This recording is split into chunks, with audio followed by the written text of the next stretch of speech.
Nosotros cuando dictamos un fallo no especificamos cuál es la forma exacta en que la autoridad tiene que cumplirlo, porque para cumplirlo la autoridad tiene que analizar sus propias atribuciones y en definitiva determinar cuál es la manera en que va a cumplir con un fallo judicial en este caso o en otro.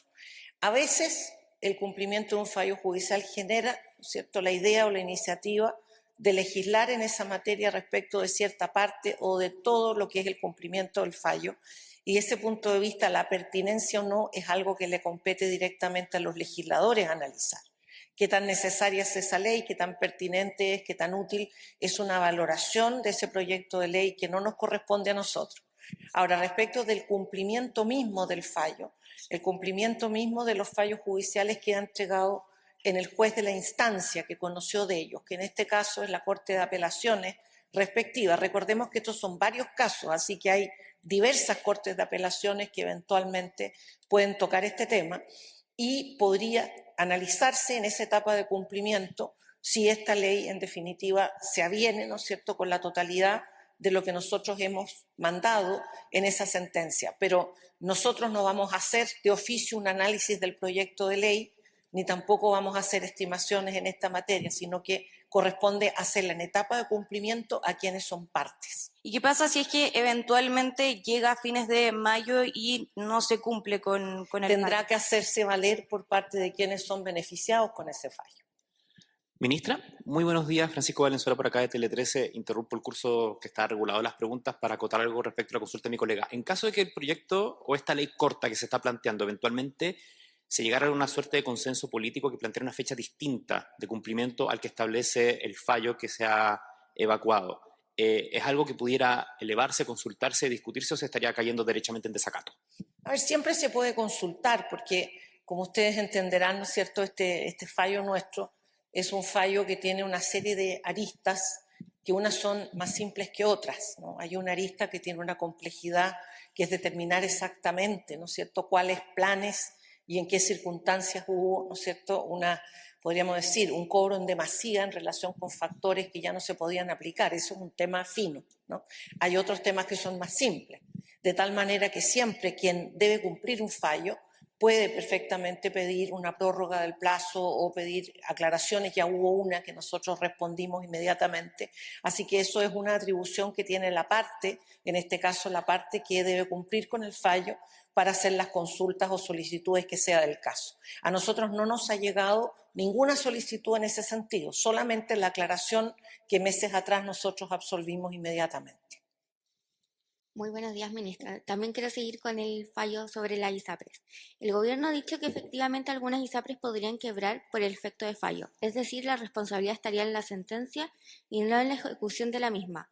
¿Puede darse algo así? En concreto, ¿este es un fallo que tiene como consecuencia la quiebra del sistema privado o depende de cómo se ejecute? Yo ya esto lo he mencionado varias veces en los puntos de prensa. Los fallos no se dictan para tener un efecto rebote en materias que no son propias del fallo. En otras palabras, cuando se dice ha habido un cobro en demasía en un determinado sector o industria, o ha habido un problema de libre competencia en otro, etcétera, nosotros no estamos yendo, ¿no?, a atacar ni a esa industria ni a ese sector, sino que lo que estamos diciendo es que, de acuerdo a lo que se ha sometido a conocimiento de la Corte, nosotros hemos resuelto esto.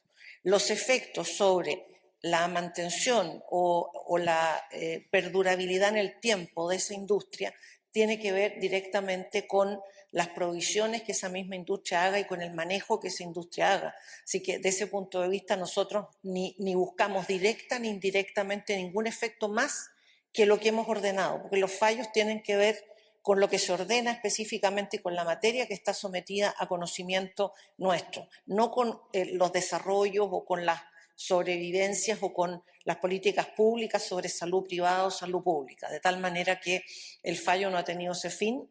El fallo tiene por fin, ¿cierto?, corregir un problema que se prolonga hace mucho tiempo, que tiene que ver con las tablas de factores, que tiene que ver con el factor niño, y de ese punto de vista lo que hemos dicho es que esa situación hay que corregirla.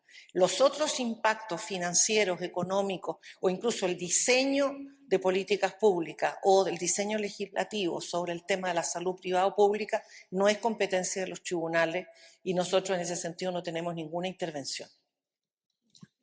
Ministra, por acá Gloria Gutiérrez de Radio Cooperativa, sumarme también al tema de las ISAPRES y para que quede claro. El gobierno hace unos días dijo que ellos dan por cumplido el fallo a la presentación del proyecto. ¿Desde la Corte Suprema se interpreta también de la misma forma esta medida? El cumplimiento del fallo le pertenece, como lo decía antes, a las Cortes de Apelaciones.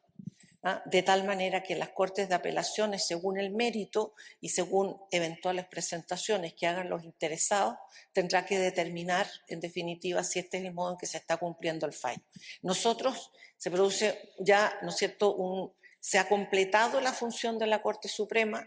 Nosotros, desde ese punto de vista, se produce el deshacimiento y el tema de lo que es cumplimiento de los recursos de protección queda en manos de las Cortes de Apelaciones y solo si hay alguna vía recursiva específica tendremos que pronunciarnos nosotros. Por ahora, el tema está en manos de las Cortes de Apelaciones y ellos tendrán que hacer un análisis, ¿no es cierto?, de cómo se condice el fallo con el proyecto de ley, ¿no es cierto?, o el proyecto de ley cómo conversa con el fallo. Nosotros no hemos hecho ese análisis, tampoco se nos ha pedido una opinión en esta materia y desde ese punto de vista por ahora somos, ¿no es cierto?, simplemente espectadores del proceso hasta que alguien, ¿no es cierto?, pudiera llegarnos a traer de nuevo el tema. Por ahora eso no ha sucedido.